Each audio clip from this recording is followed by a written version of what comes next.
আপনি কি জানেন সাহাবীরা কেন অপ্রতিরোধ্য জাতি ছিল?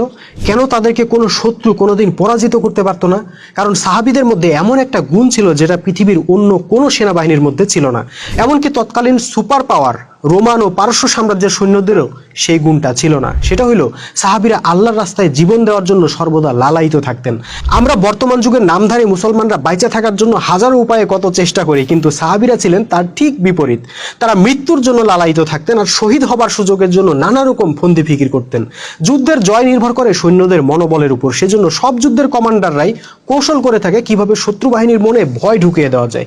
একবার শত্রুর মনে ভয় ঢুকিয়ে দিতে পারলেই কেল্লা ফতে। কিন্তু সাহাবীদেরকে এমনভাবে রাসূল সাল্লাল্লাহু আলাইহি সাল্লাম প্রস্তুত করছিলেন যে তাদের মনে ভয় জিনিসটার অস্তিত্বই ছিল না। থাকবে কিভাবে? যারা মৃত্যুর জন্য লালায়িত হয়ে রণাঙ্গনে ছুটে যাইতেছে তারা ভয়টা পাবে কিসের? তাদেরকে ভয় দেখানোর সাধ্য আছে কারো?